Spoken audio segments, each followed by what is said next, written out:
मित्रों, अब मैं निवेदन करूंगा अपने भाजपा संसदीय दल के नेता आदरणीय नरेंद्र भाई मोदी से कि कृपया वो पार्लियामेंट्री बोर्ड को संबोधित करें।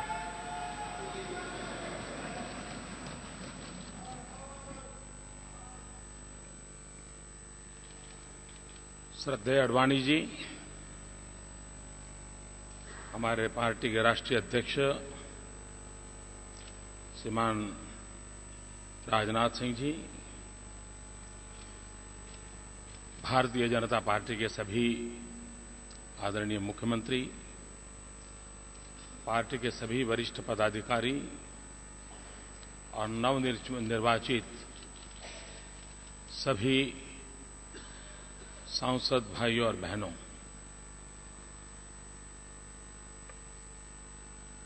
मैं आप सबका बहुत आभारी हूं कि आपने सर्वसम्मति से मुझे एक नया दायित्व दिया है। मैं विशेष रूप से आडवाणी जी, राजनाथ जी का भी आभारी हूं। उन्होंने मुझे आशीर्वाद भी दिए हैं।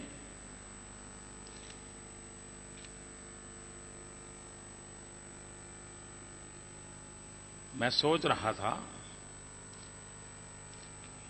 कि अटल जी का स्वास्थ्य अच्छा होता और आज वो यहां होते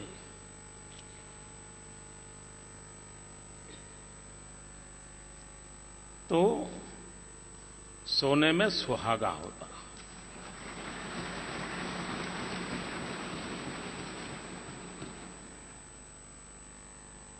उनके आशीर्वाद सदा सर्वदा हम पर बने रहे हैं और बने रहेंगे। भाइयों बहनों, ये लोकतंत्र का मंदिर है और हम सब लोकतंत्र के इस मंदिर में बैठ करके पूरी पवित्रता के साथ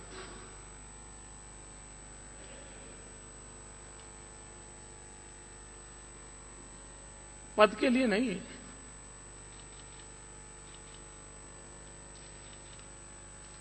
सवा-सौ करोड़ देशवासियों की आशा आकांक्षाओं को हम समेट करके बैठे हैं और इसलिए पदभार जीवन में बहुत बड़ी बात होती है, ऐसा मैंने कभी माना नहीं। लेकिन कार्यभार, जिम्मेवारी,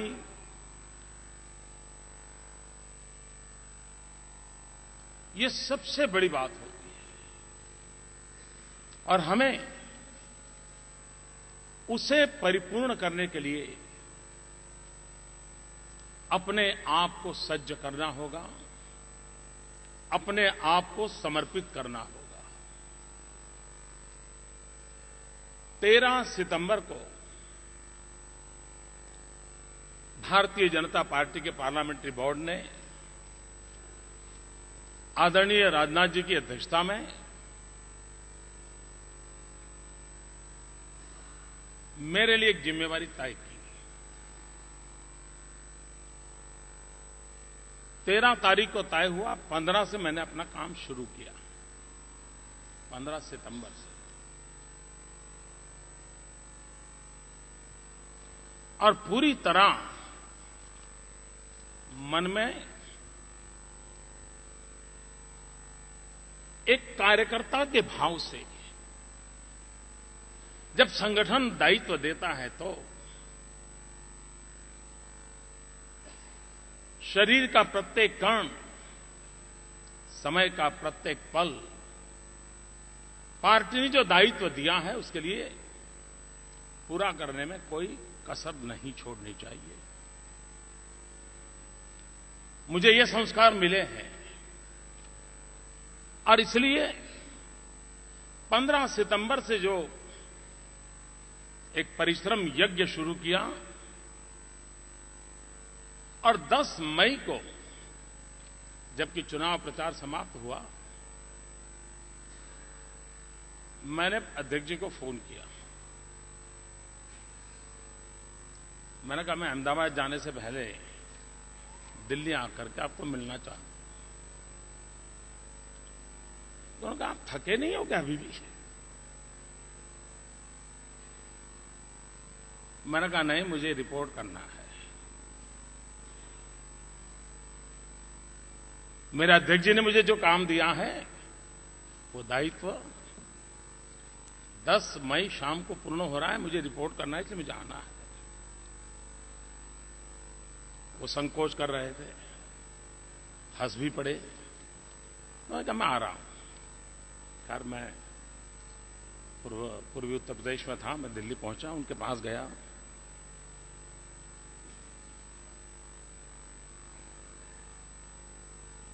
और एक डिसिप्लिन सोल्जर की तरह मेरे अध्यक्ष को मैंने रिपोर्ट किया कि 13 सितंबर से जो दायित्व आपने दिया है 10 मई तक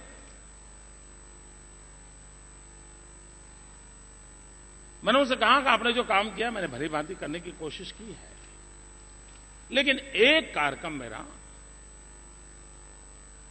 नहीं हो पाया।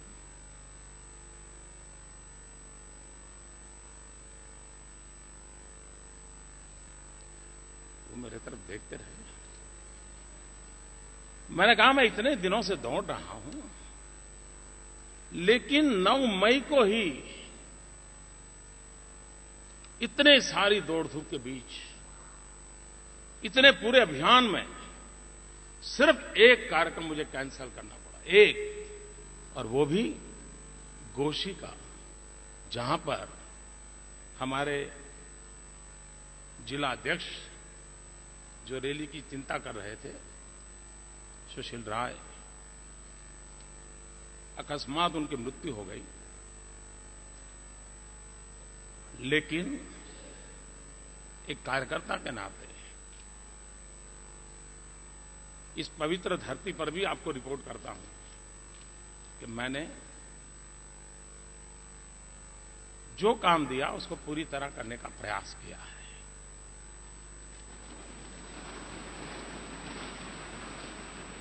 फिर भी कुछ कमी रही हो, आप में से कुछ लोग होंगे जिनकी अपेक्षा होगी, लेकिन मैं पहुंच नहीं पाया हूं। लेकिन लगता है कि मेरा न पहुंचने का निर्णय सही था, ताकि आप यहां पहुंच गए। मुझे भरोसा था कि आप आएंगे। एक कार्यकर्ता की भूमिका, उसे ही मैंने जीने का प्रयास किया। जैसे यहां बताया गया कि मैं पहली बार यहां आया हूं, शायद मेरे जीवन में हर बार ऐसा ही हुआ है। मुख्यमंत्री बना, उसके बाद मैंने मुख्यमंत्री की चेंबर देखी थी। मुख्यमंत्री बनने के बाद मैंने विधानसभा गृह देखा था।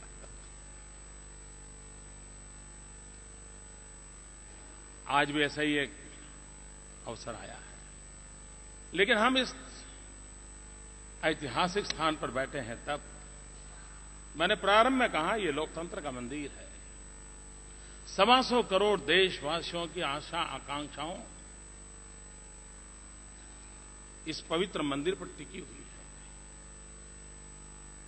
और मैं आज देश को आजादी दिलाने वाले, आजादी के लिए मर मिटने वाले, आजादी के लिए जीने वाले, आजादी के लिए खपे हुए उन सभी महापुरुषों को प्रणाम करता हूं, ताकि उनकी बदौलत आज देश स्वतंत्रता की अपनी यात्रा को आगे बढ़ा रहा है। मैं भारत के संविधान निर्माताओं को भी प्रणाम करता हूं कि उन्हीं की बदौलत आज इस पवित्र संविधान के कारण ही लोकतंत्र की ताकत का परिचय दुनिया को हो रहा है। दुनिया की सबसे बड़ी डेमोक्रेसी, मुझे इन दिनों विदेश के महानुभावों से जब बात होती है और जब मैं उनको कहता हूं कि 550 मिलियन वोटर, तो उनको पहले तो आश्चर्य होता है, इतना बड़ा इसका स्केल है।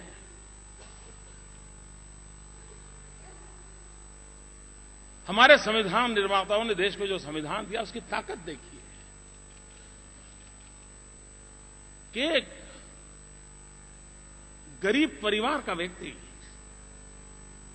आज यहां खड़ा हो पाता है।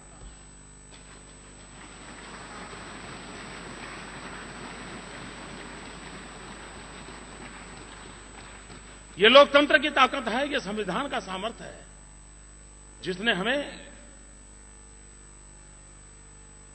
देश के सामान्य से सामान्य नागरिकों एक ताकत दी है। इस चुनाव में भारतीय जनता पार्टी का जय, किसी का पराजय, ये मुद्दा अपनी जगह पर डिबेट का है, लेकिन इस चुनाव का सबसे बड़ा काम यह हुआ है कि भारत का सामान्य से सामान्य नागरिक एक नए आत्मविश्वास का उसके भीतर संचार हुआ है कि यही एक व्यवस्था है जो हमारे सपनों को पूरा कर सकती है। लोकतंत्र के प्रति उसकी आस्था बढ़ी है। यह अपने आप में किसी भी राष्ट्र के लिए एक बहुत बड़ी ताकत होती है। लेकिन भाइयों बहनों, आखिरकार सरकार किसके लिए? मैं स्पष्ट मानता हूं कि सरकार वो हो जो गरीबों के लिए सोचे, सरकार वो हो जो गरीबों को सुने, सरकार वो हो जो गरीबों के लिए जिए।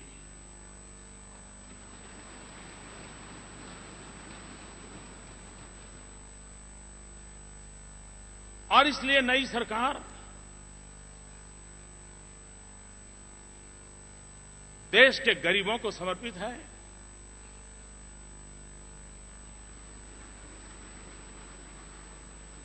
देश के कोटि कोटि युवकों को समर्पित है और मान सम्मान के लिए तरसती हमारी मां बहनों के लिए समर्पित है।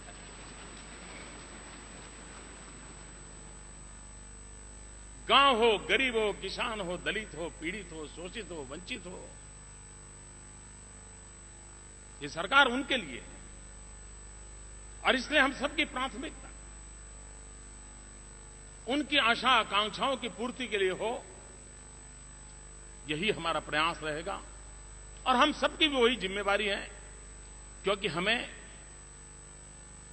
गरीब से गरीब आदमी ने यहां भेजा। मैंने इस बार हिंदुस्तान के एक नए रूप को देखा है मेरे चुनाव प्रचार अभियान में। मैंने भारतीय जनता पार्टी की नए रैलियों का भी एक नया कलेवर देखा। मैंने ऐसे लोग देखे जिनके शरीर पर एक ही वस्त्र था, फिर भी कंधे पर भाजपा का झंडा था। ये तबका कितनी आशा और अपेक्षाओं के साथ हमारे पास आया है, और इसलिए हमारे सपने हैं उनके सपनों को सच करने के लिए। भाइयों बहनों,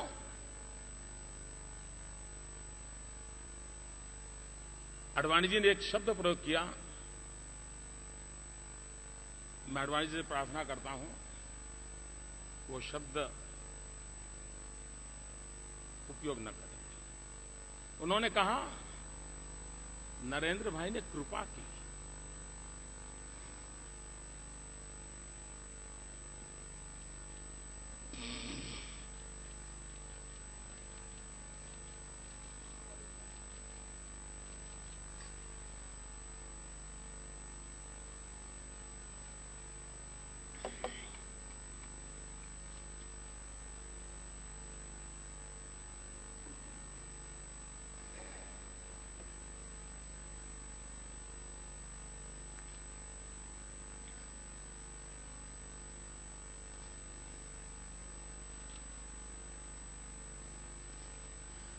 क्या मां की सेवा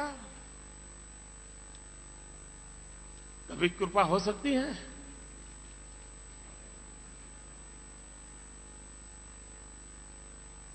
कतई नहीं हो सकती।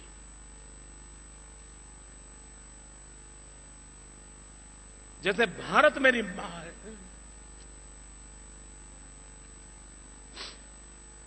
वैसे ही भाजपा भी मेरी मां है।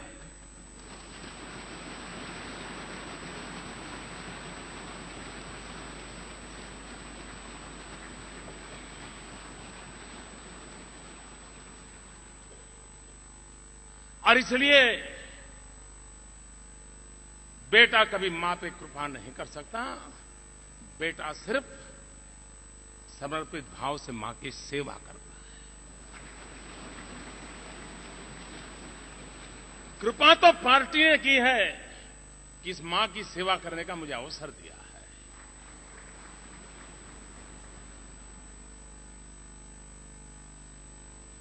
भाइयों बहनों,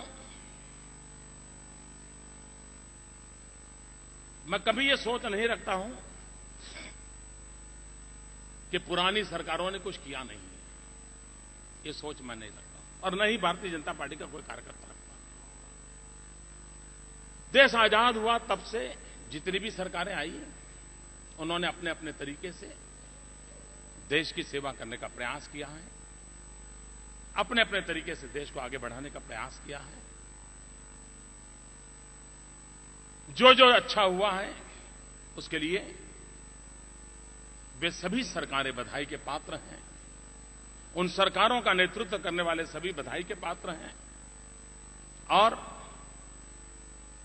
हम सबका दायित्व बनता है जो अच्छाइयां हैं उसको लेकर के आगे चलें और अधिक अच्छा करने का हम प्रयास करें। हम भी देश को कुछ देकर के जाएं, सामान्य मानवीय की आशा आकांक्षाओं के अनुरूप हम कुछ करके जाएं।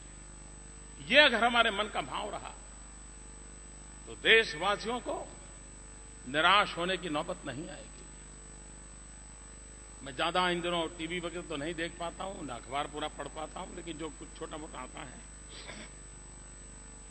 इस चुनाव नतीजों को अलग अलग तरीके से लोग मूल्यांकन कर रहे हैं। अगर देश की जनता ने हंग पार्लियामेंट बनाई होती,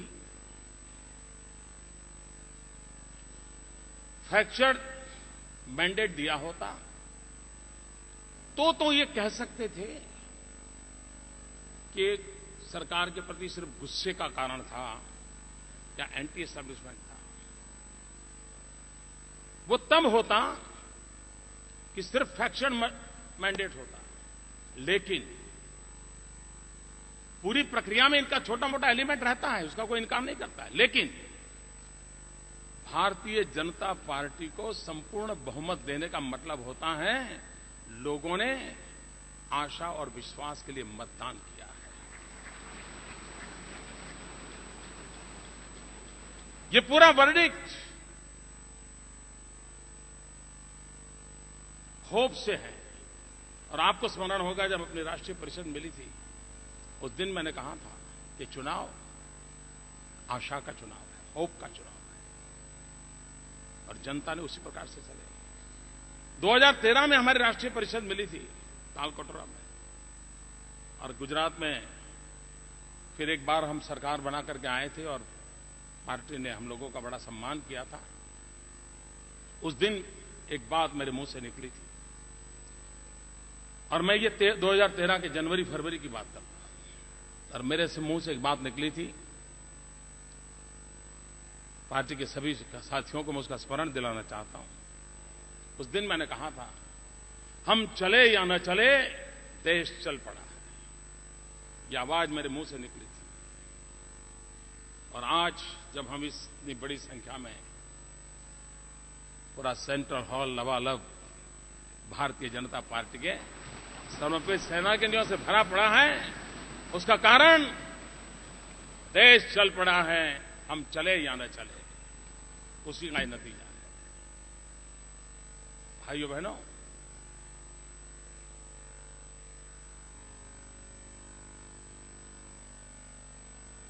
ये उमंग उत्साह ये अपना चलता रहेगा, लेकिन जिम्मेवारी का युग शुरू होता है, जिम्मेवारी का कालखंड शुरू होता है। शायद इस सभागृह में मेरी तरह बहुत लोग होंगे जो आजाद हिंदुस्तान में पैदा हुए हैं और शायद देश में भी आजाद हिंदुस्तान में पैदा हुए किसी व्यक्ति के नेतृत्व में पहली सरकार बनेगी। अब तक देश में सारे नेता गुलामी के कालखंड में उनका जन्म हुआ था। ये बात हमको स्वीकार करनी होगी जो हम आजादी में के कालखंड में पैदा हुए।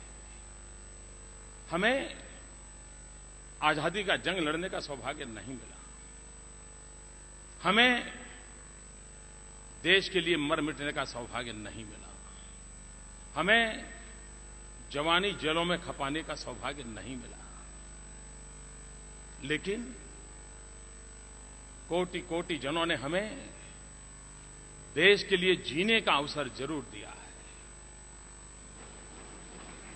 देश के लिए भले हम मर न पाएं, देश के लिए भले हम जूझ न पाएं, देश के लिए भले हमने अत्याचार झेलने का अवसर नहीं आया, लेकिन आजाद हिंदुस्तान में पैदा हुए हर व्यक्ति को, इस सभागृह में बैठे हुए के लिए, पूरे देशवासियों को, आजाद हिंदुस्तान में पैदा हुए हम लोगों के लिए जीवन का संकल्प होना चाहिए,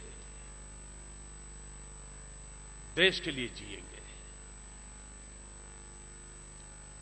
समय का पल पल, शरीर का कण कण, 125 करोड़ देशवासियों के काम कैसे आए,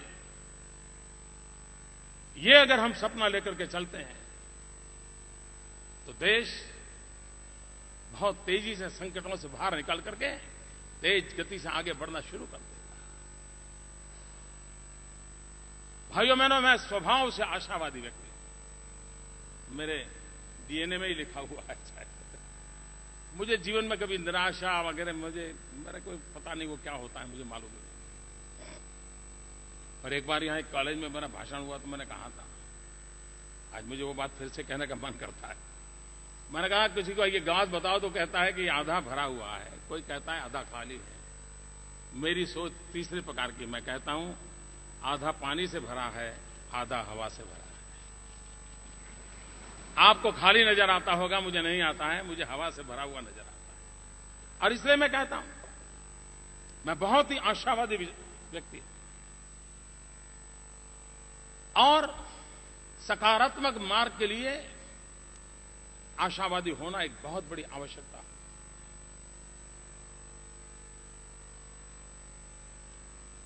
और आशावादी व्यक्ति ही देश में आशा का संचार कर सकते हैं। निराशावादी व्यक्ति कभी देश में आशा का संचार नहीं कर सकते। संकट आते हैं, किसको नहीं आए समाज जीवन में। मुझे याद है 2001 में गुजरात में जब भयंकर भूकंप आया, हम मौत की चादर ओढ़ करके सोए थे और पूरा विश्व मानता था अब गुजरात खत्म।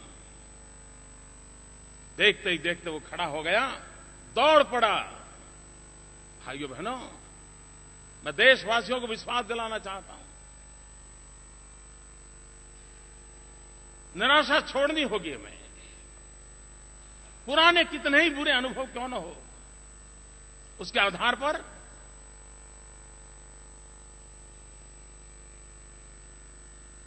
निराश मन को लेकर के चलने की आवश्यकता नहीं है। कौन कहता है दुनिया का इतना बड़ी लोकतंत्र और जागरूक लोकतंत्र, जागतिक लोकतंत्र, ये अगर फैसला करें 125 करोड़ देशवासी, देश कहां से कहां पहुंच सकता है। 125 करोड़ देशवासी एक कदम चले, देश 125 करोड़ कदम आगे बढ़ जाएगा।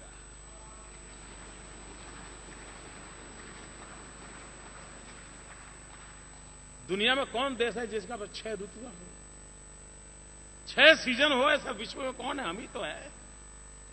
ईश्वर की इतनी बड़ी कृपा है हम पर, प्राकृतिक संपदाओं से भरी हुई ये हमारी धरा उर्वरा है। यहां के लोग बाहर जाते हैं तो दुनिया में नाम कमाते हैं, सिर्फ उन्हें यह अवसर देने की जरूरत है। शक्ति तो उनके भीतर पड़ी हुई है, सिर्फ मौका देना है। अगर ये अवसर देने के भाव से हम आगे बढ़ें इस चुनाव में दो बातों पर हम लोगों ने बहुत बल दिया। उन बातों को हमें आगे बढ़ाना है और वो है सबका साथ, सबका विकास। हम सबका विकास चाहते हैं, लेकिन सबका साथ उतना ही अनिवार्य है। उस मंत्र को लेकर के हम आगे बढ़ना चाहते हैं। भाइयों बहनों, ये चुनाव एक नई होप का चुनाव है, नई आशा का चुनाव है। और ऐसे सामर्थ्यवान साथी मुझे मिले हैं।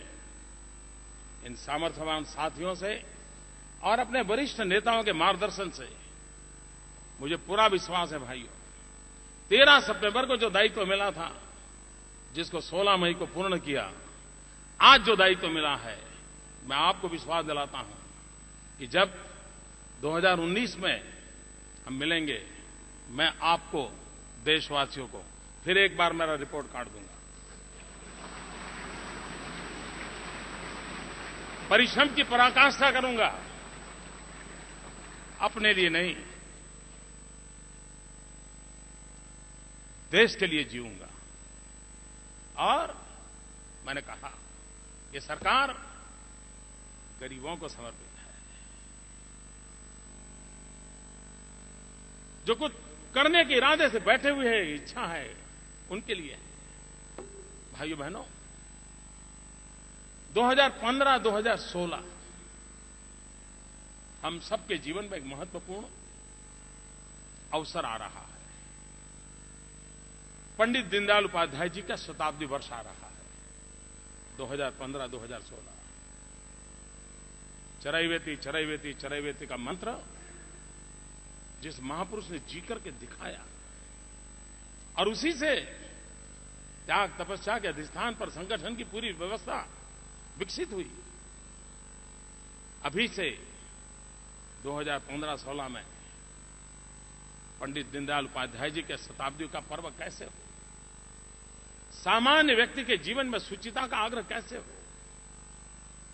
पंडित दीनदयाल उपाध्याय जी ने हमने जो रास्ते दिखाए थे, उसमें विचार की जितनी ताकत थी, उससे ज्यादा ताकत आचार की थी। और आचार परमो धर्म, इस भाव से हम चले हुए लोग हैं, उसको हम कैसे निभाएं। पंडित दीनदयाल उपाध्याय जी के शताब्दी पर्व के लिए पार्टी भी सोचे, सरकार भी सोचे, और दरिद्र नारायण की सेवा, अंत्योदय, ये पंडित दीनदयाल उपाध्याय जी ने हमें दिए हुए। और तब मैं कहता हूं, ये सरकार गरीबों के लिए है, क्योंकि दीनदयाल जी के शताब्दी वर्ष में है, ये सरकार होगी। भाइयों बहनों, वैश्विक परिवेश में भारत के इस चुनाव को और चुनाव नतीजों को बहुत ही सकारात्मक रूप से देखा जा रहा है। और जो पहला संदेश जाता है, वो विश्व में भारत का रुतबा पैदा करता है। तो देश के कोटि कोटि जनों ने किसी दल की सरकार बनाई, ऐसा नहीं है, किसी व्यक्ति को प्रधानमंत्री बनाया, ऐसा नहीं है। देश के कोटि कोटि जनों ने इतना उत्तम मैंडेट देकर के विश्व के सामने भारत का सर ऊंचा करने का अवसर पैदा किया। इस चुनाव को कौन जीता, कौन हारा, वो दायरे से देखने का समय वक्त चला गया। ये वो नतीजे हैं जो विश्व को भारत के लोकतांत्रिक सामर्थ्य की ओर आकर्षित करने वाले हैं। और अब देश, जिन लोगों के मन में निराशा थी, दुनिया के कई देश भारत से बहुत अपेक्षाएं करते थे, आशा हिंदुस्तान के सामान्य मानवी में जगी है। वैसी आशा विश्व के मानवतावादी ताकतों में भी बढ़ी है। ये अपने आप में वैश्विक परिवेश में मैं इसको शुभ संकेत मानता हूं। भाइयों बहनों, मैं फिर एक बार पूरे अभियान में लाखों कार्यकर्ताओं ने जो परिश्रम किया है, और एक बात समझिए भाइयों, ये मोदी जो आपको दिख रहा है ना, और मीडिया के मित्र भी समझे, और देशवासियों को मैं कहना चाहता हूं, मोदी आपको दिखता है इसलिए नहीं कि मोदी बहुत बड़ा है। मोदी इसलिए दिख रहा है कि मेरे पार्टी के वरिष्ठ नेताओं ने मुझे अपने कंधे पर बिठाया है।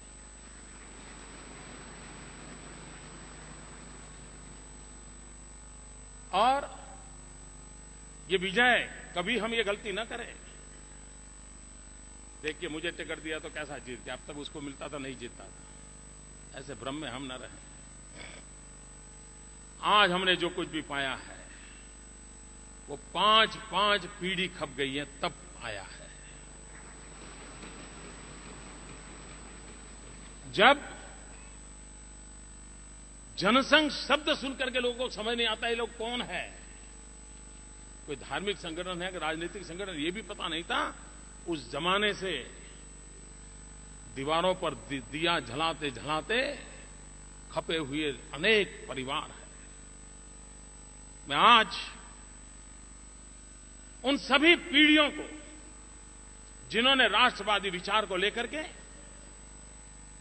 अपने अपने तरीके से तपस्या की है, जीवन खपाए हैं, उन सबको नतमस्तक होकर के नमन करता हूं। और हम भी न भूलें, हम आज अपने कारण यहां नहीं हैं, हम आज उन तपस्या के कारण यहां हैं। अगर इतना सा मन में हमेशा बना रहा, मैं नहीं मानता हूं कि हमें कभी भी समाज के लिए, दल के लिए, साथियों के लिए शिकायत का अवसर आएगा, कभी नहीं आएगा। और इसलिए भाइयों बहनों, ये विजय भी हमारा नहीं है, उन 5 पीढ़ियों की तपस्या का है। ये विजय वर्तमान के उन लाखों कार्यकर्ताओं के पुरुषार्थ का है। और ये भारतीय जनता पार्टी संगठन के अधिष्ठान पर चलने वाली पार्टी है। हमारी ताकत संगठन है। हम में से कोई न संगठन से ऊपर है न संगठन से परे हैं, वही हमारे लिए सर्वोपरि हैं। उस भाव को लेकर के हम आगे की जिम्मेवारियों को निभाएंगे। फिर एक बार आडवाणी जी ने आशीर्वाद दिए, आप सबने मुझे एक नई जिम्मेवारी दी है। मैं भली भांति पूरी कोशिश करूंगा कि आपने मुझसे जो अपेक्षाएं की हैं, उन अपेक्षाओं में कभी भी आपको नीचा देखने का अवसर नहीं आएगा, ये विश्वास दिलाता हूं। फिर एक बार आप सबका बहुत बहुत धन्यवाद।